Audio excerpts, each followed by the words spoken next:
dahsyat, Dia berkuasa. Allahku dahsyat, surga bumi sujud menyembah Dia. Allahku dahsyat, Dia berkuasa. Allahku dahsyat, surga bumi sujud menyembah Dia.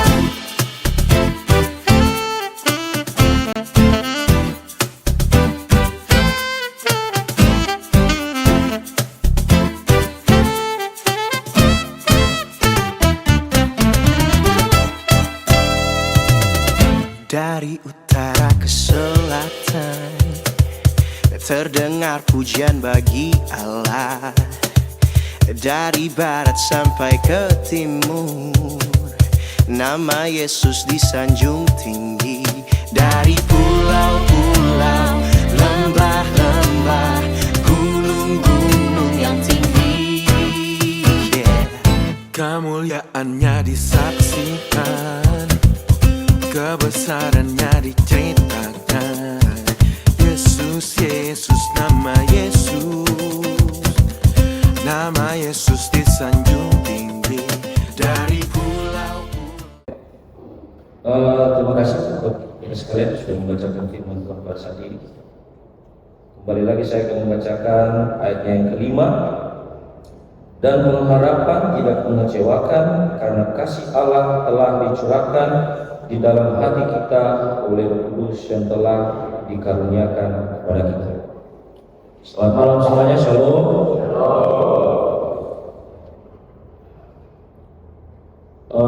Sebelum melanjutkan pertemuan kita, saya awali dengan pertanyaan ke teman-teman semua. Apa definisi pengharapan menurut teman-teman? Apa arti dari pengharapan? Ada yang bisa bantu jawab? Pengharapan menurut teman-teman, spontan saja, langsung apa yang di kepala, langsung bilang juga. Pengharapan, apa arti pengharapan? Oke, hening seperti biasa. Keinginan dari Bapak Junfuls. Ada yang lain? Pengharapan menurut teman-teman, ekspektasi yang biasa. Ada lagi yang lain? Percaya. Satu lagi. Ada ya? Bisa tambah lagi? Satu lagi. Keinginan. Oke. Itulah dua kali menjawab. Yang mana? Ya. Tiada jawaban yang salah tadi, betul semua dari jawabannya teman-teman sekalian. Saya simpulkan dalam bacaan yang saya baca pada saat ini untuk menyusun renungan ini. Pengharapan menurut KBBI, pengharapan ialah menunggu sesuatu yang diinginkan akan terjadi. Menunggu sesuatu yang diinginkan akan terjadi. Itu menurut KBBI. Dirincikan lagi dalam KBBI itu ada 3 hal. Mengharapkan. Pengharapan itu ada 3 hal dirincikan dari KBBI. Yang pertama, mengharapkan. Mengharapkan itu memiliki keinginan kuat untuk sesuatu itu terjadi atau mendapatkan sesuatu yang diinginkan. Yang pertama dari pengharapan. Yang kedua, menantikan. Menantikan itu bersiap dan menunggu kedatangan atau terjadinya sesuatu yang diharapkan. Dan yang ketiga, keyakinan. Keyakinan merupakan kepercayaan bahwa sesuatu yang baik atau positif akan terjadi di masa depan. Itu menurut KBBI.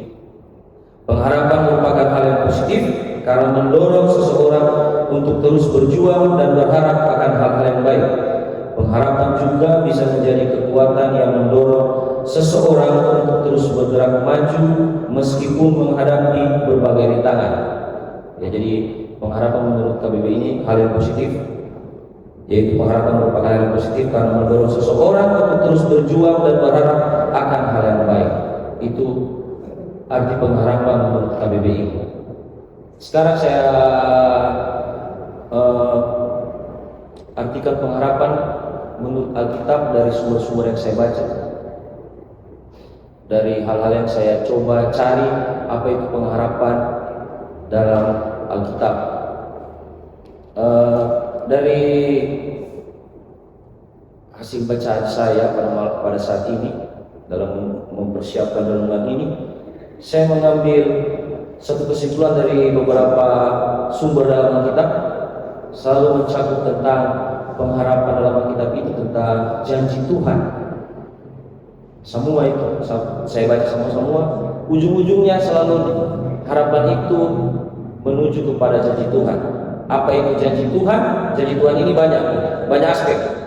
Kasih sayang Tuhan, kemurahan Tuhan, penyertaan Tuhan, rencana Tuhan yang baik, kebenaran dan keadilan dalam nama Tuhan. Tapi semuanya itu, sebagai kita seorang Kristen, semuanya itu ada satu hal yang krusial, satu hal yang penting dalam janji Tuhan, yaitu keselamatan yang kekal. Dan keselamatan yang kekal ini orang bisa dapat ada lebih kunci, satu lebih kunci. Ada yang tahu tidak? Satu kunci supaya orang mendapat keselamatan yang kekal sebagai orang Kristen. Ada yang bisa bantu jawab? Oke, hening lagi. Setia atau bukan setia? Satu kunci harapan, satu kunci mendapatkan kehidupan yang kekal. Percaya. Apa tadi? Taat. Oke? Taat. Ada yang penting. Orang so taat, orang percaya. Iman. Ada lagi bisa tahu? Teman-teman, saya mau teman-teman bersuara. Lama-lama saya terus. Kasih takut akan Tuhan. Oke? Semua betul. Jawaban yang pasti ada yang bisa bilang akan isi dari Yohanes 3 ayat 16. Isi dari Yohanes 3 ayat 16. Teman-teman jadi dulu, jangan mau majelis. Teman-teman, Yohanes 3 ayat 16. Berdiri membaca kunci-kunci utama itu orang-orang Kristen. Yohanes 3 ayat 16. Ini yang sudah dibaca.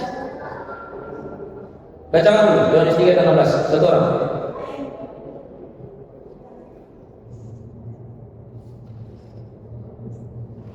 Oke, hening lagi. Ayo.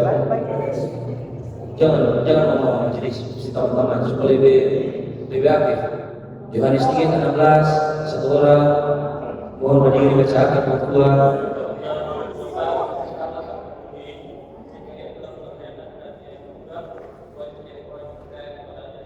Sekali lagi cium bacakan karena masih banyak.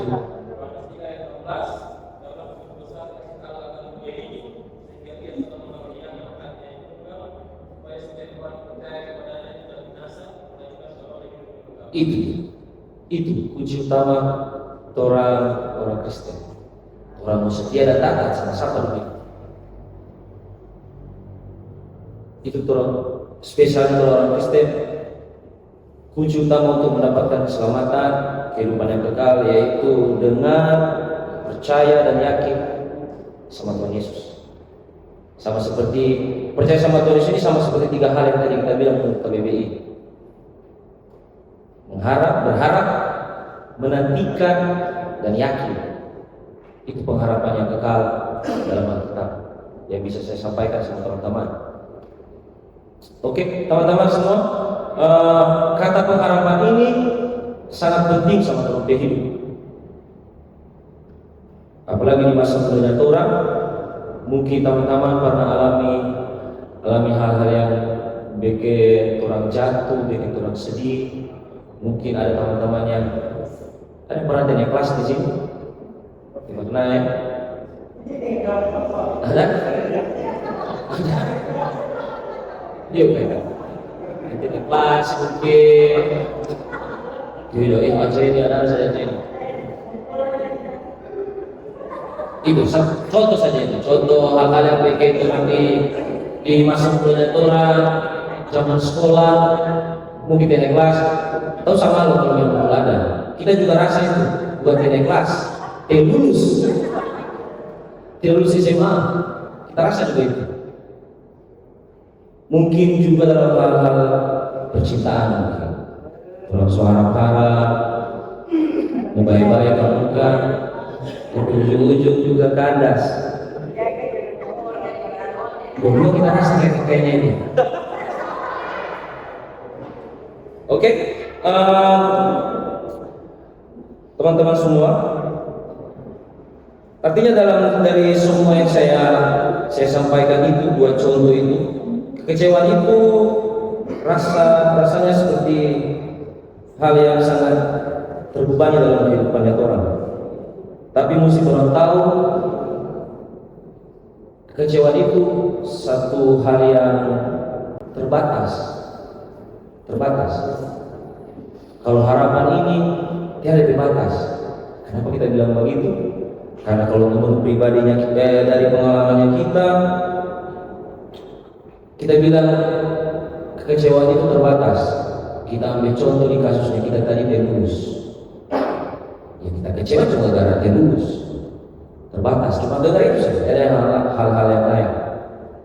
Tapi kita bisa berharap ke depannya bisa jadi yang lebih baik. Nanti kita cerita kenapa sampai kita lulus.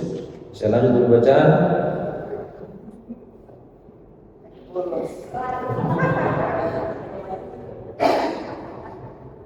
Ya, pengharapan itu membuat kekecewaan yang hebatnya terbatas, tapi harapan itu tidak terbatas. Oleh sebab itu, biarkanlah harapan itu berbisik dalam pikiran dan hati kita.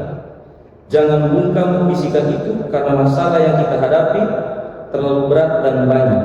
Dengarkanlah suara itu dan biarkanlah suara itu menghidupkan harapan kita yang hampir padam. Harapan adalah kata yang luar biasa. Itu harus kita camkan dalam pikiran kita selamanya.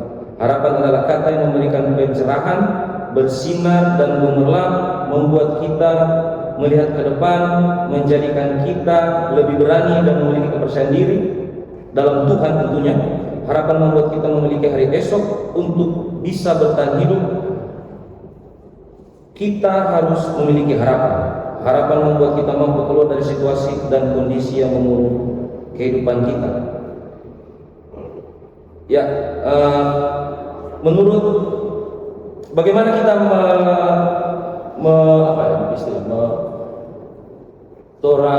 melewati itu kekecewaan dengan harapan.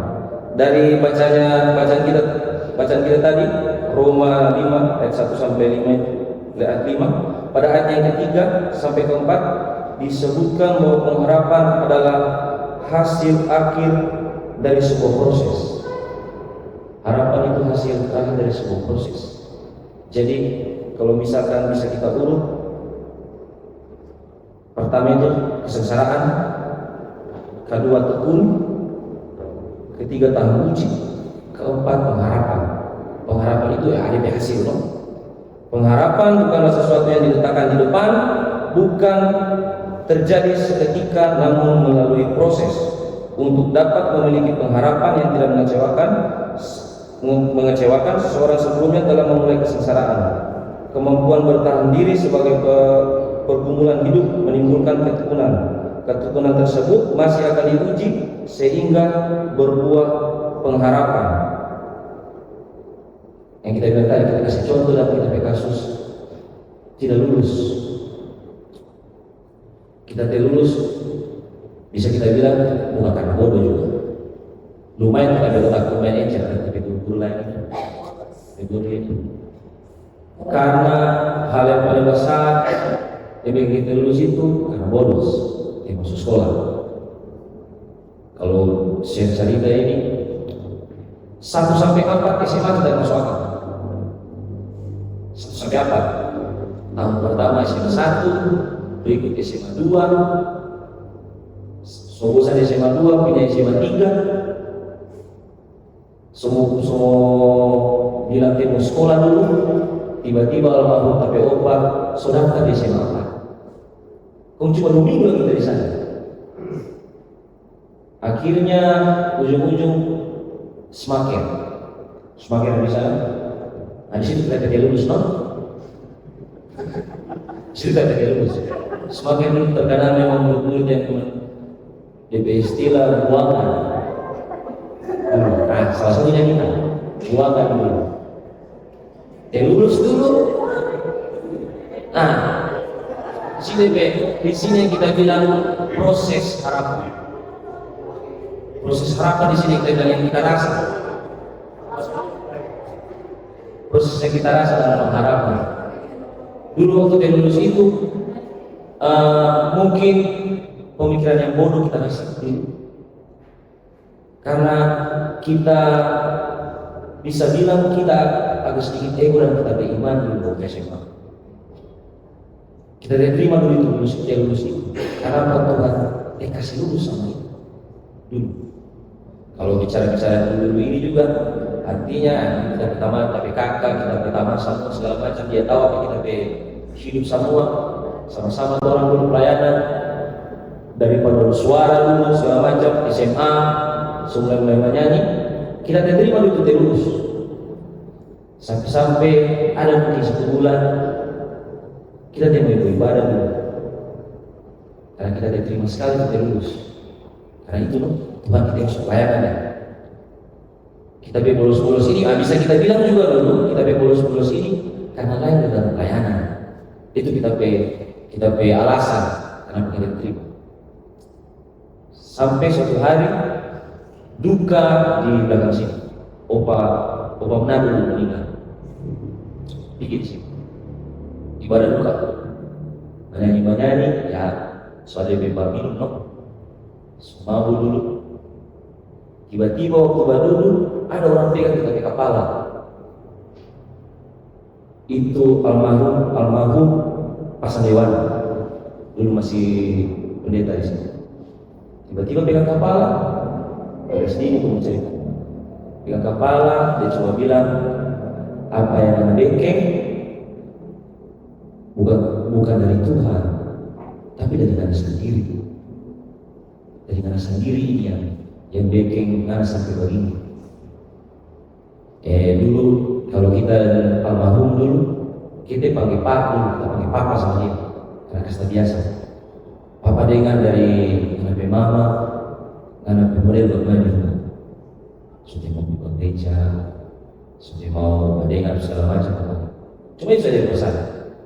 Apa yang anda bikin ini tidak bisa anda kasih salah sama Tuhan. Karena yang anda bikin ini anda gelar kelakuan. Coba anda ingat ulang. Di situ semua kita ingat ulang.